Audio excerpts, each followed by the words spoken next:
I'm Alina Timofeeva. I'm a senior advisor in technology for the private sector, but also for the governments.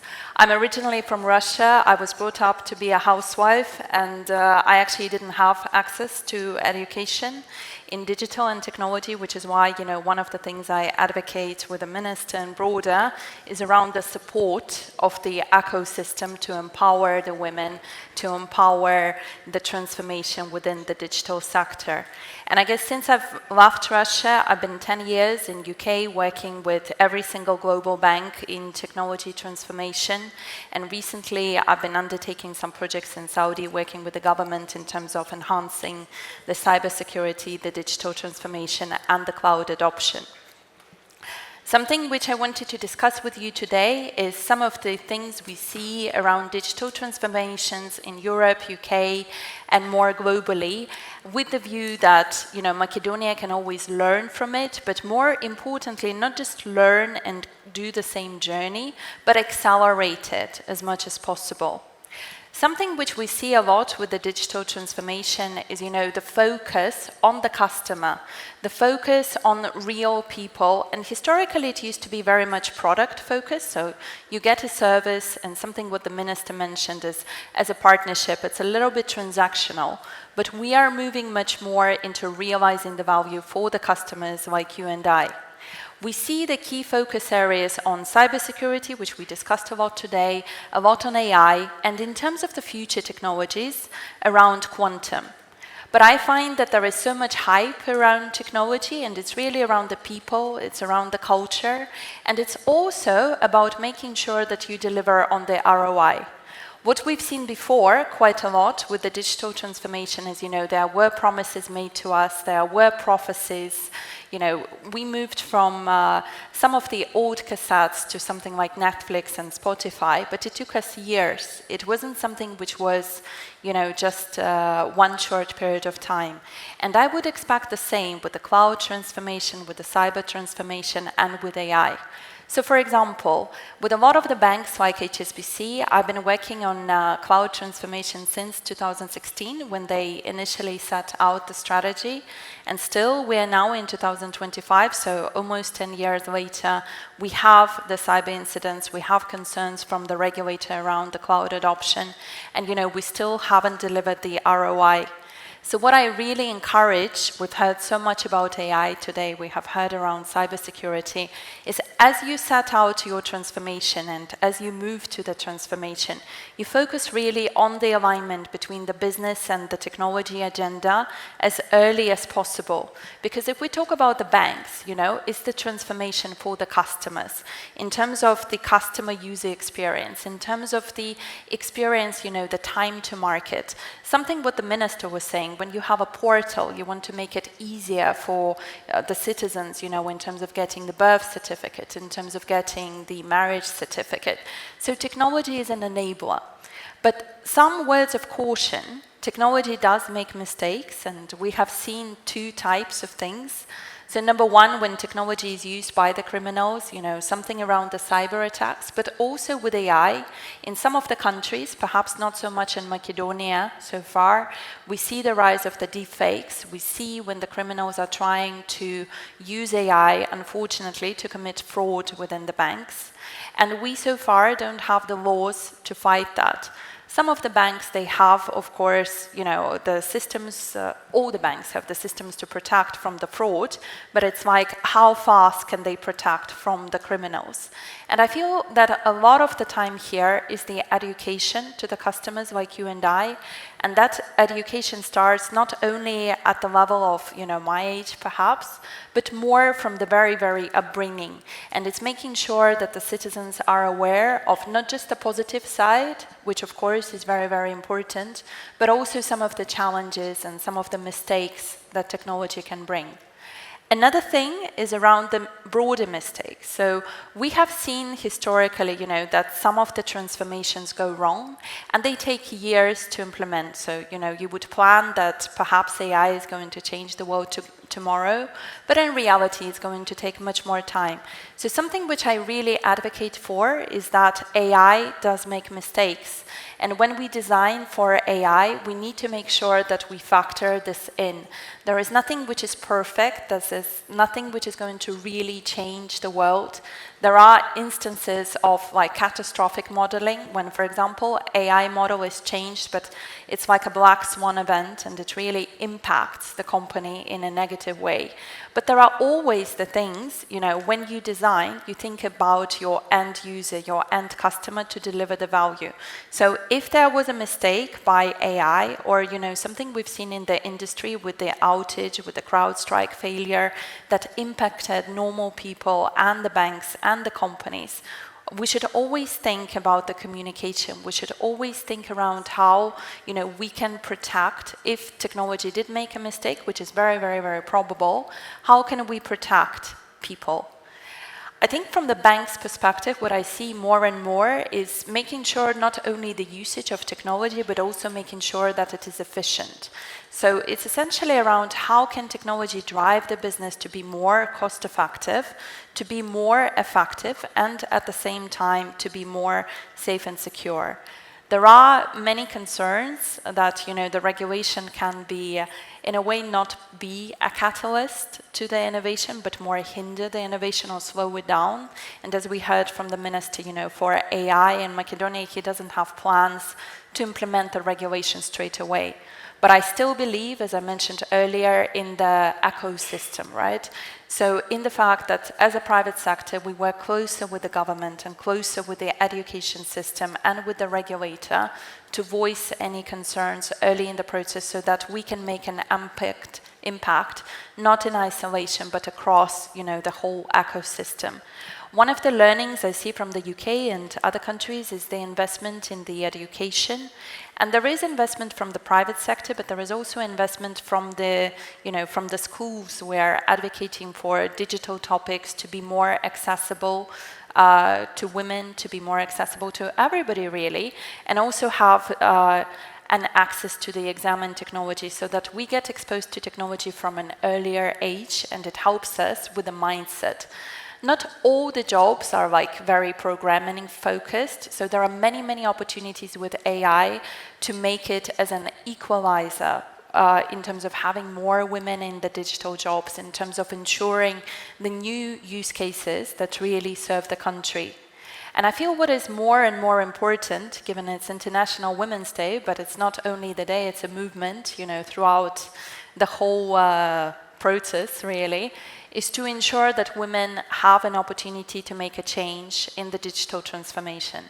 As I mentioned, I myself was brought up to be a housewife, so I wasn't really part of the, you know, family of scientists. I didn't have any access to technology, and I still managed to come to UK and to kind of to move up the chain very fast. But I feel what would have been much more helpful on my journey is, you know, certain commitment in terms of the education around digital, commitment perhaps from the government in terms of supporting women with the grants, supporting them through entrepreneurship, driving the change at national level. And I feel also with the private sector, there are always opportunities to support those talented women, you know, from the stage of upbringing and from the stage of the universities.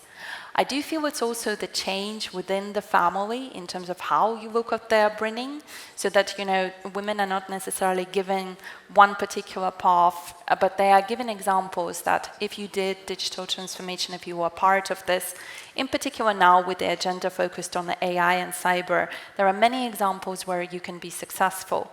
And perhaps, you know, if you start from the upbringing, it makes it much easier in the mind of the girls, of the younger girls, that there is an education opportunity, that there is an opportunity to, you know, to get supported throughout this journey, rather than trying to kind of build it out at the stage of my age when we fight for having women leaders and to having equal women leaders and to have the gender pay, you know, parity. I think I will pause here just for a moment because we wanted to have more of an interactive session and there are many things I can talk about, but it's going to be much more valuable for me to hear from you and any questions. Yes, there is a question. Hi, good afternoon. I am Biljana Seku, President. I'm the president of the Institute of Internal Auditors of North Macedonia. First of all, congratulations to this event. It was very valuable for all of us. We heard different aspects of digitalization. And regarding internal audit, probably you are pretty aware that ethics is the most high value of internal audit. So my question is regarding, because you are coming from the very well-developed countries, what are the key main concerns about ethics regarding using AI in your everyday works? So this is my question. Sorry, what are the main concerns about using what? Ethics in using AI. Oh, AI. Ethics, okay. yes, ethics concerns. Yes, okay. All right, so I think one of the biggest concerns is the ethics. So as you wouldn't want a doctor to operate on you who's not ethical, you wouldn't want to have an AI professional, you know, developing your bank, developing your private sector who's not ethical. We have unfortunately seen a surge of deepfakes, for example, in the UK. We have seen a surge of fraud which is operated by AI. For example, when you call the bank, you can impersonate the voice of a real person and unfortunately get access to the funds of a real customer. So we have seen this ethics as one of the key considerations. And I personally sit on board of the Chartered Institute for IT in the UK. So one of our key areas is how can we ensure that the IT professionals are ethical. So we offer, you know, the chartered practitioner. But I think that the real thing is more the moral around it, and as Tanya was mentioning before, the culture within the organization, and the culture starting from the younger age, that you see technologies, but you don't misuse them. So that's number one. The second concern is around AI versus regulation, something which I have posed a little bit earlier ago. So what we really see in the ecosystem is that some of the large entities have the funds to implement AI. They can hire consultants, they can do it internally, but it's the smaller and the medium businesses that perhaps don't have access to the funds. They perhaps don't have enough, skills to perform it. So what we are advocating in UK is for the government to have more support to the small businesses, and not only in terms of, you know, setting out examples and use cases, but also with the funds to enable them to progress and with the education. I think the third largest challenge is the number of AI practitioners, the professionals. I think that there are a lot of people who talk about AI, but historically it has evolved a little bit faster than we planned. So not many people have actually done AI. And some of them may have done it through the university in terms of being academics and being PhD students, but they haven't necessarily merged it into the business context. So something which we advocate for, a lot of the companies, they try to get an AI chief officer, for example, but something which we really advocate for is at the national level having an opportunity to educate people around AI. And it doesn't have to be super technical in terms of writing the models. It can be even the use cases, it can be, how you train the people, and hopefully we want to see that with the national strategy, this is something where people will be more empowered. I do feel that there are some free courses which are offered by various companies, which are also very beneficial. So one of the points made before that, you have to be more mindful of AI now that it's coming, because if you are going to be behind, you're probably not going to be doing your job as effectively. So I would strongly encourage that education, if you don't have it from the company, to try to explore yourself what is possible. And there are a lot of free options. Thank you very much. My name is Vladimir. I come from the company Pixel. One of the things that I wanted to ask is, what is your stance on integrating AI into education? Because I see that a lot of young people understand how to use AI, however, they don't have enough domain knowledge to understand whether or not the outputs that come from AI are actually correct. So I see this as a big potential threat of people just putting out things that are incorrect out there.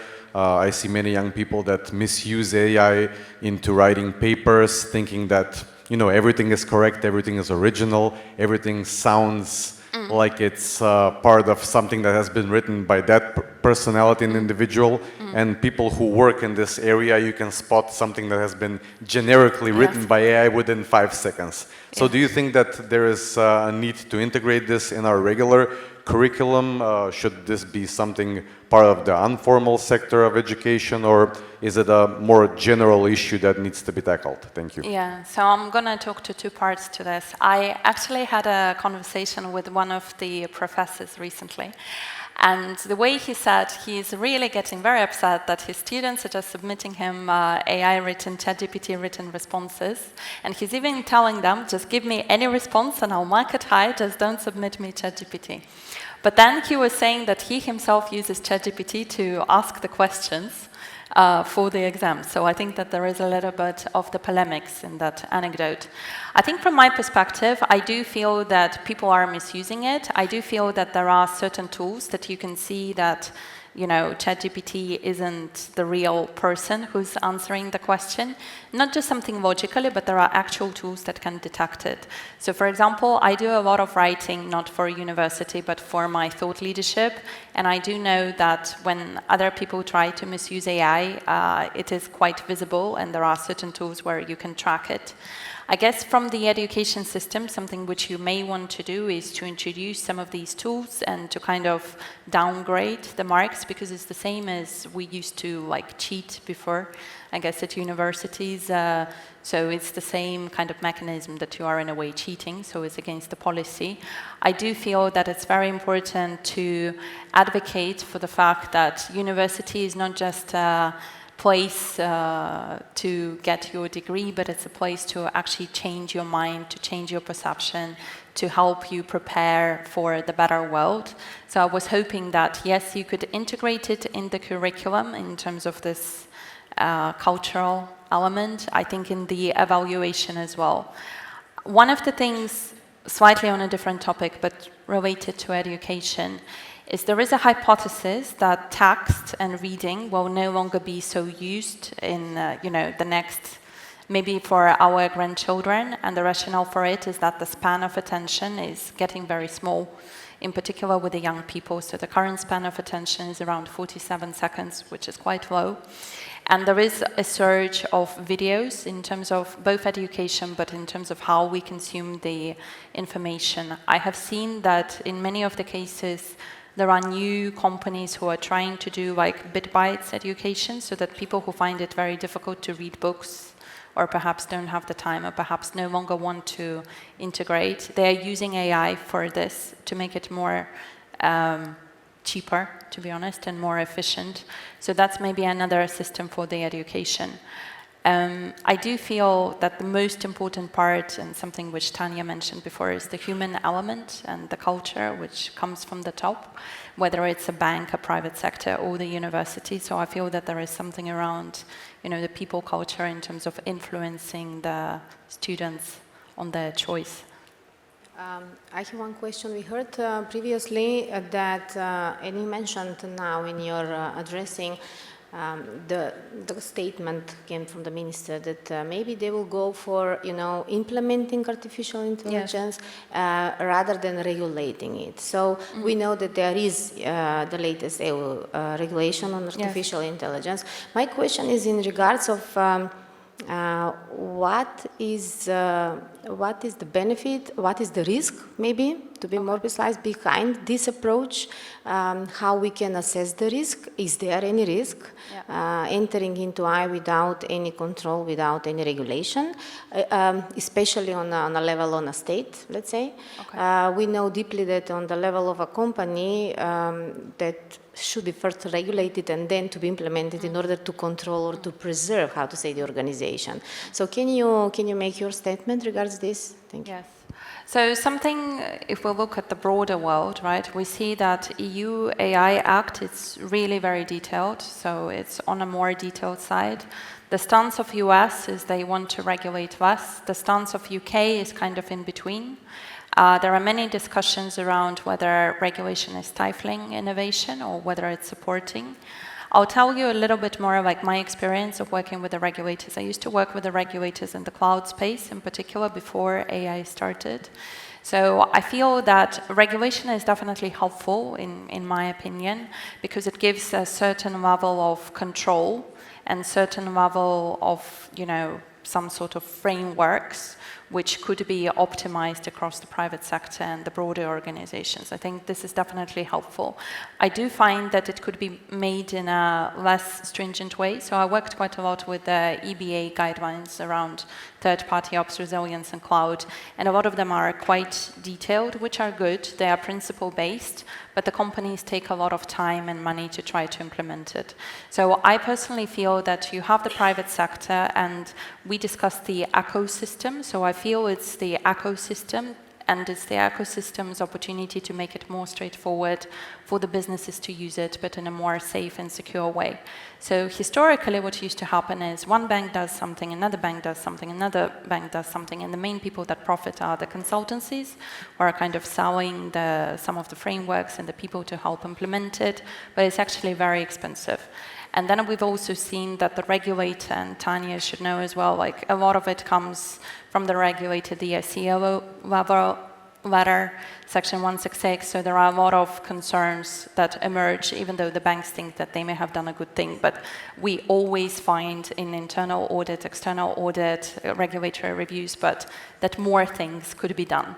So I'm concerned if there is no regulation, then perhaps not all of those things will be done, and the banks and the private sector won't have enough opportunity to make the relevant changes.